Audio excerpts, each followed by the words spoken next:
Tesla CEO Elon মাস্কের সাথে সম্পর্ক শেষ হয়ে গেছে বলে মন্তব্য করেছেন মার্কিন প্রেসিডেন্ট ডোনাল্ড ট্রাম্প। মাস্ক ডেমোক্র্যাটদের সমর্থন দিলে কঠোর পরিণতির হুঁশিয়ারি দেন তিনি। এদিকে যুক্তরাষ্ট্রের ৮০% মানুষ নতুন রাজনৈতিক দল চায়। এক্স পোস্টে এমন মন্তব্য করে দ্য আমেরিকা পার্টি নামে নতুন দলের নাম ঘোষণা দিয়েছেন মাস্ক। বান্ডেল থাকলে প্রতি সেনমানিতে টাকা বাঁচবে। বিকাশ সেনমানি বান্ডেল কিনে জিতুন প্রতি লেনদেনে। নির্বাচনী প্রচারণা থেকে হোয়াইট হাউস সবসময়ই ডোনাল্ড ট্রাম্পের পাশে দেখা গেছে বিশ্বের শীর্ষ ধনী ইলন মাস্ককে।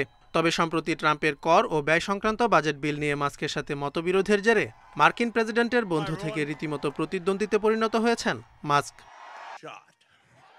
দুজনের বিরোধ মিটিয়ে সম্পর্ক ঠিক করতে চান কিনা শনিবার এনবিসি নিউজের এমন প্রশ্নের উত্তরে ডোনাল্ড ট্রাম্প জানান, মাস্কের সাথে সম্পর্ক এবার শেষ হয়ে গেছে। এ সময় টেসলা সিইও প্রেসিডেন্ট কার্যালয়ের প্রতি অসম্মানজনক আচরণ করেছেন বলেও জানান ট্রাম্প। এনবিসি নিউজের ওই সাক্ষাৎকারে মাস্কের ডেমোক্র্যাটদের সমর্থনের সম্ভাবনার বিষয়েও প্রশ্ন করা হয়। জবাবে রিপাবলিকান এই প্রেসিডেন্ট বলেন, এমনটি হলে এর পরিণতি হবে কঠোর। হোয়াইট হাউসে ইলন মাস্কের স্টার্লিং ইন্টারনেট সেবায় নিরাপত্তা ঝুঁকি রয়েছে বলে জানিয়েছেন সেখানকার কর্মকর্তারা। সংযোগটি দেওয়ার সময় বিশেষজ্ঞরা সম্ভাব্য নিরাপত্তা ঝুঁকির বিষয়ে উদ্বেগ জানালেও মাস্কের লোকজন তা উপেক্ষা করেন বলে ওয়াশিংটন পোস্টের এক প্রতিবেদনে উঠে এসেছে। এদিকে যুক্তরাষ্ট্রে ইলন মাস্কের নতুন রাজনৈতিক দল গঠন নিয়ে শুরু হয়েছে জল্পনা কল্পনা। ট্রাম্পের সঙ্গে বিরোধের পর বৃহস্পতিবার এক্স পোস্টে যুক্তরাষ্ট্রের নতুন রাজনৈতিক দল গঠনের প্রয়োজনীয়তা নিয়ে মতামত জানতে চান মাস্ক। এতে সম্মতি দেয় ৮০% উত্তরদাতা।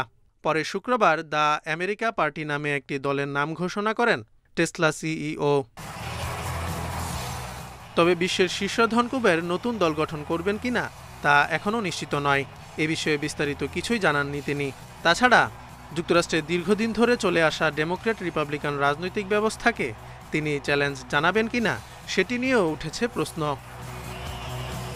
Zobayer Hussain, independent news.